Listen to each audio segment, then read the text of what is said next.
तो भाई लोग, ये है टाइगर प्रिंसेस का सीज़न 2। अगर आप इसका सीज़न 1 देखना चाहते हो तो वो मेरे चैनल पर अवेलेबल है। इसके आई बटन भी आपको मिल जाएगा और उस चीज़ के बारे में मैंने एक डिटेल वीडियो बनाई है कि क्यों क्यों ये उस टाइगर प्रिंसेस का सीज़न 2 है। और जहाँ पर मैंने अच्छे से डिस्क्राइब किया है कि कौन सी स्टोरी लाइन का है, ये कहाँ का है। तो आप वहाँ जाकर उस वीडियो में सब कुछ चेक कर सकते हो, तो आपको किसी भी प्रकार की डिफ़िकल्टी नहीं होगी इस चीज़ के बारे में समझने में। वहाँ पर हमें दिखाया जाता है एक परी जैसी चीज़ को, जो कि हमारी बाइक किंग ही है। और ये उसका पास्ट लाइफ वाला वर्जन है, जहाँ पर वो अपनी पास्ट लाइफ में थी, जहाँ पर कई बार उसने कई एपिसोड्स में इस चीज़ का ज़ाहिर किया। मतलब जो हमारी बाइक किंग का जो सोल थी, मतलब यिन जो उसकी सोल थी, उसने कई बार इस चीज़ के बारे में बताया था कि कई सारे जीवन थे उसके जनरल के साथ में, जहाँ पर उसने कई सारे जीवन जनरल के साथ में बिताए थे। और उन्हीं में से एक जीवन ये भी था। और ये हमारी बाइकिंग है, जहाँ पर इसका पूरा नाम अलग है। मतलब एक प्रकार से है तो उसी से रिलेटेड, लेकिन ये सीरीज़ पूरी की पूरी अलग है। तो मैं बिना किसी टाइम वेस्ट करते हुए तुमको इस स्टोरी के बारे में बता देता हूँ। और एक और चीज़, इस स्टोरी को स्टार्ट करने से पहले अगर भाई तुमने इसका पहला सीज़न ना देखा हो तो तुम जाके चेकआउट कर सकते हो, वो भी चैनल पर अवेलेबल है। और भाई अगर अभी भी आप लोगों को ये चीज़ समझने में प्रॉब्लम जा रही है कि कौन सा कैरेक्टर कौन सा है, तो मैं स्क्रीन पर दिखा देता हूँ। तो ये होने वाले हमारे जनरल, ये होने वाली हमारी है बाइकिंग। और तुम इस चीज़ समझ सकते हो कि स्टोरी कैसे होने वाली है। बिल्कुल नई स्टोरी है, फ्रेश है, देखने में काफ़ी ज़्यादा मज़ा आने वाला है। तो भाई मैं एक्सप्लेनेशन को स्टार्ट करता हूँ।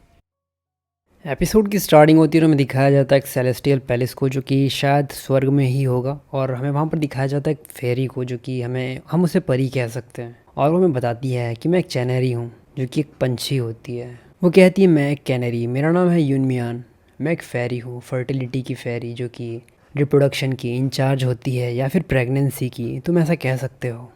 और उसके बाद हमें दिखाया जाता है हमारी फीमेल लीड को, जो कि एक पंछी के रूप में होती है, जो कि आसमान में उड़ रही होती है।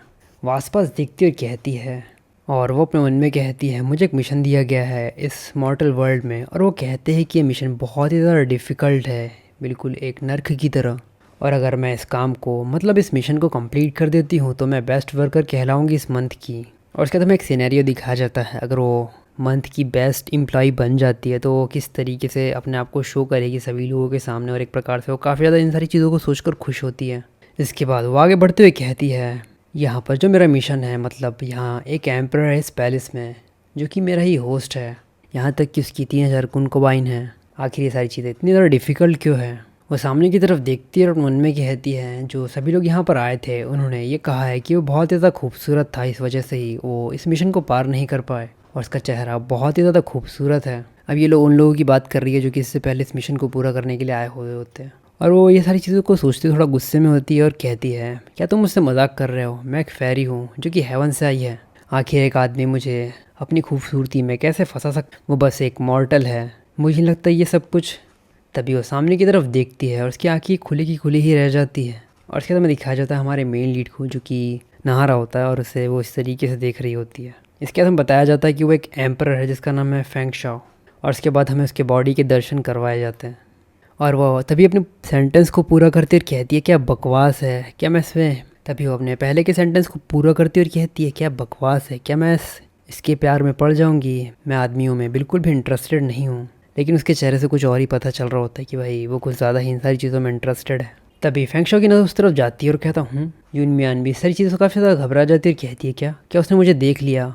तभी वो इन सारी चीज़ों को सोचती हुई आगे की तरफ उड़ना शुरू कर देती है। और वो इस चीज़ पर ध्यान नहीं देती कि उसके सामने एक पेड़ आता है जिससे वो टकरा जाती है और ज़मीन पर ही गिर जाती है, मतलब उस पॉन्ड में ही गिर जाती है जहाँ पर वो नहा रहा होता है। फेंगशो उस तरफ जाता है, उसे पकड़ कर उठाता और कहता है, क्या तुम मुझे नहाते हुए देख रही थी, लिटिल कैनरी, जो कि इसका नाम है, मतलब इस पंछी का।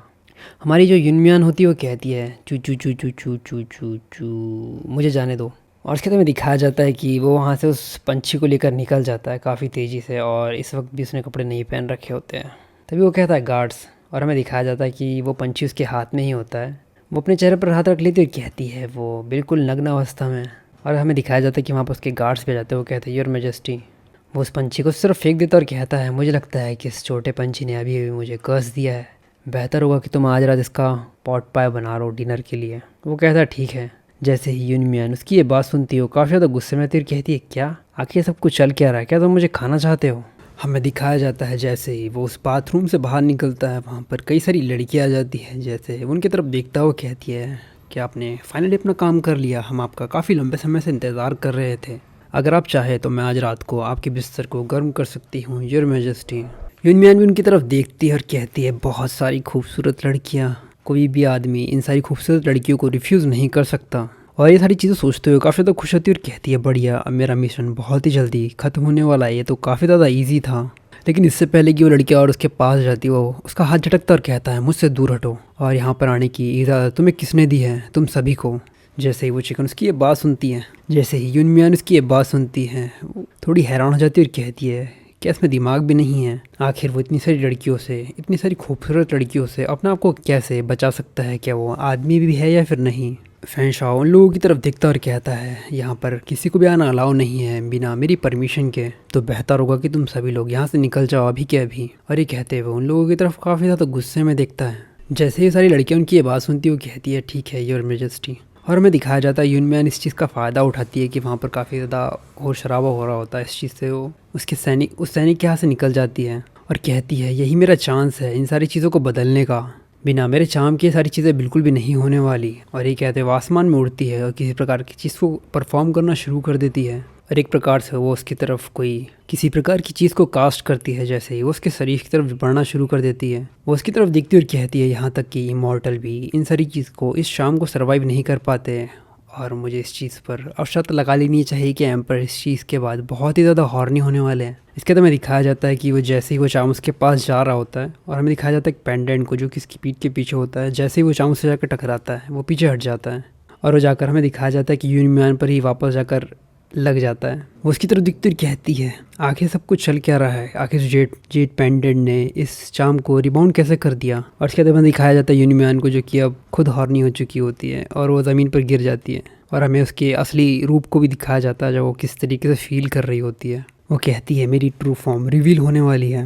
और हमें दिखाया जाता है कि वो ज़मीन पर होती है और अब उसकी आवाज़ें निकलना शुरू हो जाती है। फैंगशाओ उसकी तरफ देखता है, लेकिन एक ही पल में वो अपने रूप को बदल लेती है। फैंगशाओ उसकी तरफ देखते और मन में कहता है मुझे अभी ऐसा लगा कि मैंने किसी लड़की को देखा, क्या या फिर एक कोई डिल्यूज़न था। और ये कहते हुए सस्पिशियसली वो उसकी तरफ देखना शुरू कर देता है।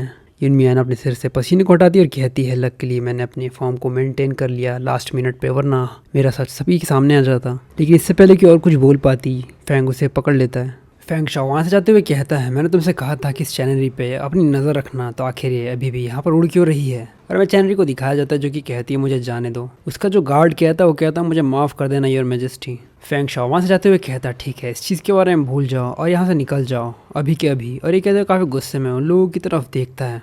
जैसे ही वो उसकी ये बात सुनती है, वो काफ़ी तेज़ी से वो सारी की सारी लड़कियां वहाँ से भागना शुरू कर देती है और वो कहती है हम अभी के अभी जा रहे हैं। इसके बाद हमें कुछ देर बाद का समय दिखाया जाता है। हमें यूनमियान को दिखाया जाता है जो कि फैंगशाओ से एक टेबल पर फेंक देता है। यूनमियान अपने मन में कहती है आखिर एम्पर मुझे इस तरीके से कैसे फेंक सकता है, क्या मैं किसी प्रकार की वस्तु हूँ। फैंगशाओ उसकी तरफ देखता और कहता है तुम फैट बर्ड, मैं इस चीज़ पर शर्त लगा सकता हूँ कि तुम्हारा टेस्ट सच में काफ़ी ज़्यादा बढ़िया होगा। यूनमियान उसकी ये बात सुनती है और काफ़ी ज़्यादा गुस्से में कहती है चू चू चू चू चू। और वो कहती है आखिर तुम मुझे फैट कैसे कह सकते हो, अगर इस मिशन की बात नहीं होती तो मैं अभी तक तुम्हारी जान ले ली थी। फैंगशाओ उसके सिर पर हाथ लगाता और कहता है जिस तरीके से तुम चिल्ला रही हो मुझे ऐसा लग रहा है कि तुम दोबारा मुझे कर्स कर रही हो। जैसे ही यूनमियान उसकी ये बात सुनती है, वो थोड़ी पैनिक हो जाती है और मन में कहती है, और वो कहती है आखिर उस चीज़ के बारे में कैसे पता, मेरा मतलब आखिर वो मेरी लैंग्वेज को कैसे जानता है। फैंगशाओ कहता है मुझे अभी कुछ काम करना है तो मुझे परेशान करना बंद कर दो, वरना मैं तुम्हें पका कर खा लूँगा। यूनमियान उसकी तरफ देखती और कहती है एम्परर को हैंडल करना। एम्परर यूनमियान उसकी तरफ देखती और कहती है सच में एम्परर को हैंडल करना बहुत ही ज़्यादा मुश्किल है, काफ़ी ज़्यादा देर हो चुकी है, लेकिन उसने अभी तक एक भी कॉन्कोबाइन को यहाँ पर समन नहीं किया है। और जैसे ही वो इस चीज़ को सोचती है, वो दोबारा चींची करना शुरू कर देती है और कहती है अपना काम करना बंद करो, जल्दी से जाकर उन खूबसूरत लड़कियों को ढूंढो जो कि अभी भी इस तरह में तुम्हारा इंतज़ार कर रही है। इस चीज़ से फैंगशाओ को काफ़ी ज़्यादा गुस्सा आता है और वो कहता है क्या तुम्हें मरना है, लेकिन वो उसकी बात पर ध्यान नहीं देती। उसके हाथों को पकड़ती और कहती है मैं ये सब कुछ तुम्हारी भलाई के लिए ही कर रही हूँ, तुम्हारी पत्नियाँ वहाँ पर तुम्हारा इंतज़ार कर रही है।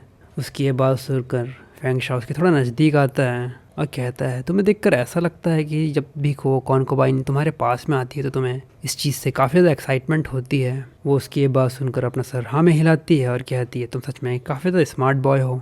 फैंगशाओ उसकी तरफ देखता है और अपने मन में कहता है इस छोटे पंछी को ह्यूमन लैंग्वेज के बारे में अच्छी तरीके से पता है, मुझे लगता है कि मुझे इसे अपने पास ही रखना चाहिए, शायद ये बाद में मेरे किसी न किसी प्रकार के काम में आएगी। और वो उसकी ये बात सुनकर वहाँ से खड़ा हो जाता और कहता है, मैं उन्हें कभी भी यहाँ पर समन नहीं करने वाला, मेरी अपनी पूरी ज़िंदगी भर।